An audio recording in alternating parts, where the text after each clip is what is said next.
companies, providing internet access to predominantly rural and smaller markets in every state.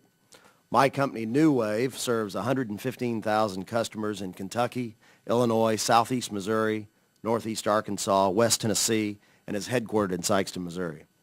Our members have historically invested in communities where the big guys find it unattractive to provide service. ACA members have built these networks without any direct federal subsidy.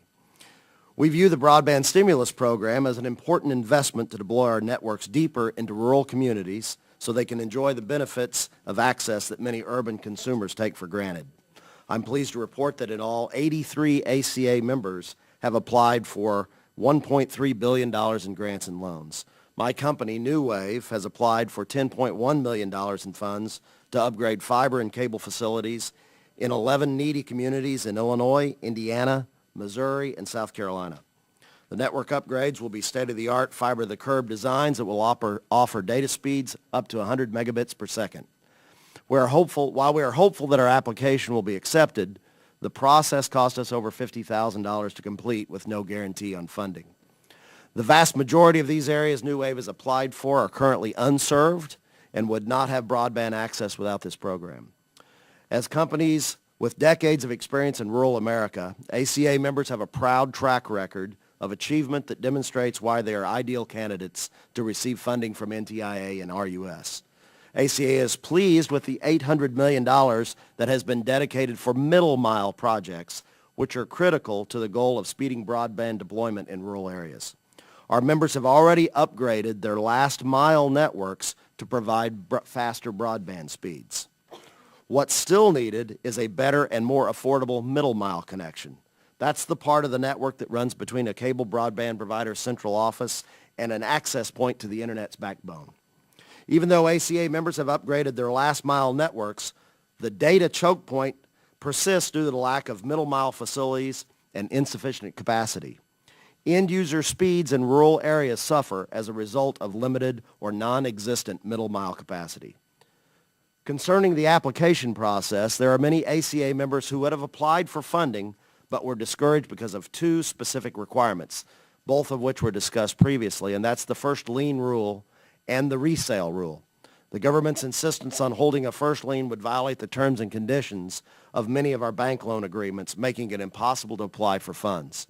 Next, the resale rule prohibits the sale of a federally funded project for 10 years. Such a restriction ignores that sometimes such transactions can be beneficial for consumers.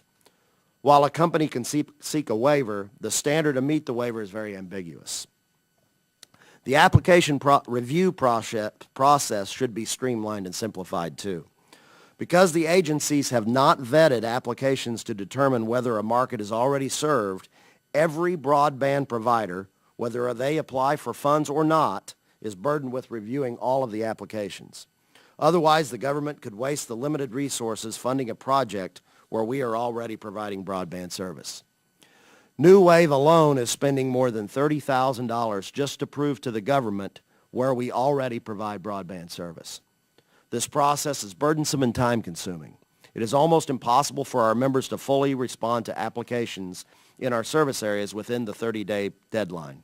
As recently as yesterday, the mapping tool was down for significant periods of time, limiting the ability of existing service providers to respond. If no objections are filed, the agencies presume there is no existing service where the applicant applied for funds. The agency should confirm if an area is already served and therefore not eligible for funding.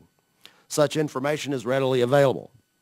Our members are already required to report to the FCC the broadband areas we serve, along with the number of subscribers and speeds every year by census tract location. At the very least, the agency should eliminate those applications that clearly do not meet the minimum criteria before incumbents are expected to review applications. Finally, we believe applicants should be able to apply for funding through either RUS or NTIA. All rural applicants must first file with RUS. The definition of remote, as has been discussed here today, is so narrow that it's hard to find areas, even in Iowa, that meet that standard. Non-remote rural areas are only eligible for a 50% loan grant combination.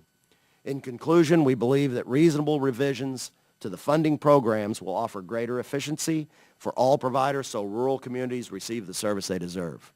Thank you very much, and I'd be happy to answer questions you all may have. Thank you, Mr. Gleason. You discussed the importance of a modern middle mile in providing a more robust, faster internet.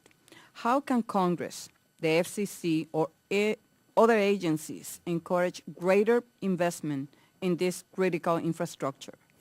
Well, the middle mile component is something that I think a lot of times gets missed in the discussion of fast internet speeds. And as I mentioned, particularly in our company's case, the last mile component, the part that goes throughout the community and to the customer's home, has been upgraded and is very capable of delivering very high data rates. What is missing in many cases is, if you think of the interstate highway system, the broadband long-haul fiber network